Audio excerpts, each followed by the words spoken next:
अस्सलामु अलैकुम रहमतुल्लाहि व बरकातुहू। नहमदुहु व नुसल्ली अला रसूलिल करीम।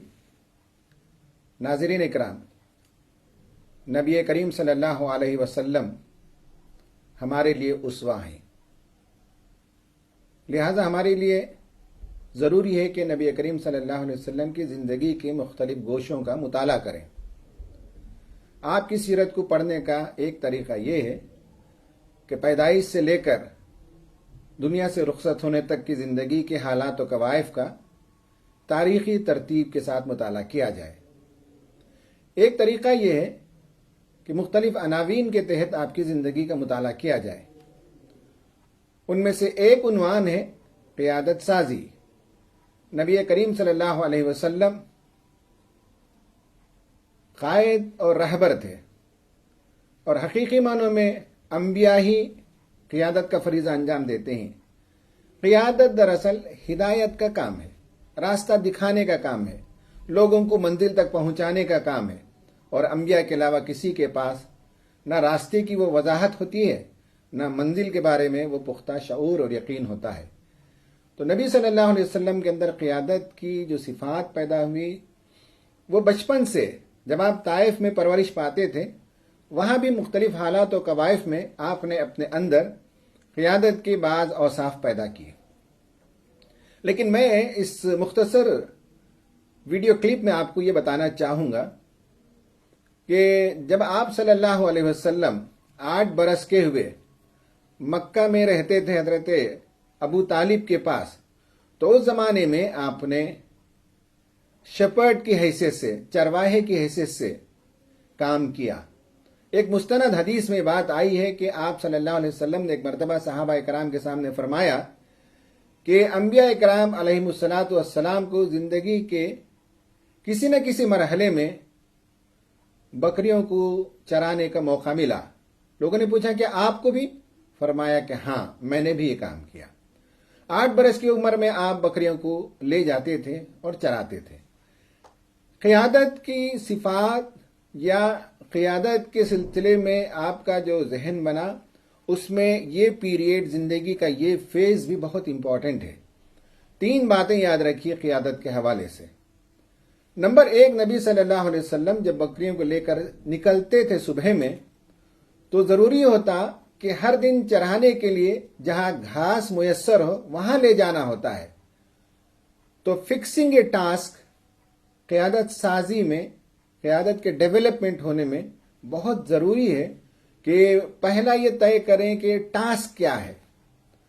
मक्का में बहुत ही बंजर किस्म के पहाड़ और वादियां हैं।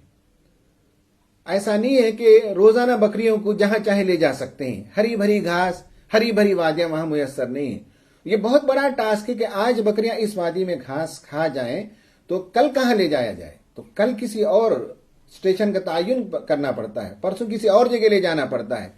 ये वो मौका था जिसमें आपने मक्का के अतराफ व कनाफ की पूरी जियोग्राफी से वाकिफियत हासिल की और ले जाते थे रोजाना एक जगह, और वहां घास खत्म हो जाए तो अगले दिन को तलाश करना पड़ता है कि कहां घास मुयस्सर आए बकरियों को चराने के लिए। फिक्सिंग ए टास्क एवरी डे का ये आप सल्लल्लाहु अलैहि वसल्लम का मामूल था। क़ियादत साजी में सबसे इंपॉर्टेंट अमल ये है, कायद को मालूम होना चाहिए कि क्या टास्क है। 1 साल का टास्क क्या है, 1 महीने का टास्क क्या है, 1 वीक में मुझे क्या काम करना है, आज के दिन मुझे क्या काम करना है। Number 2, maintaining the group cohesion. बकरियों को मुख्तलिफ घरों से लेना होता है। इधर की 5 बकरियां, उधर की 4 बकरियां, इनकी 3 बकरियां। जब ये ले जाते हैं तो आपस में ये बकरियां टकरा जाती हैं।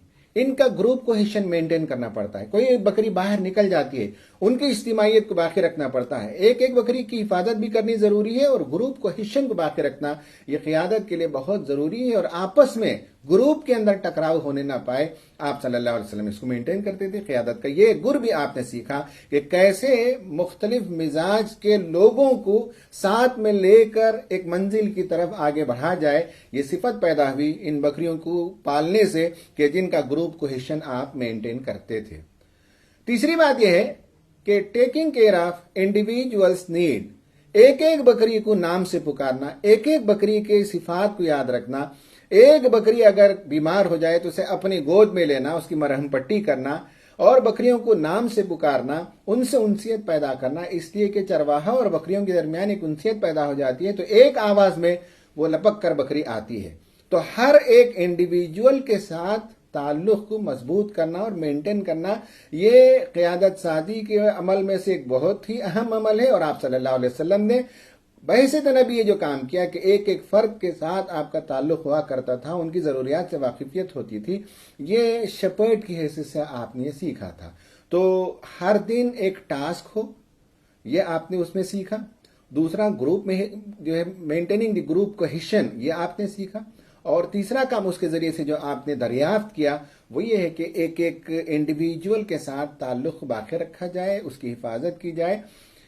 آپ صلی اللہ علیہ وسلم کی زندگی کے بہت سے گوشے ہیں، صرف ایک گوشے سے میں نے آپ کو بتانے کی کوشش کی کہ قیادت میں یہ تین اہم عناصر ہیں.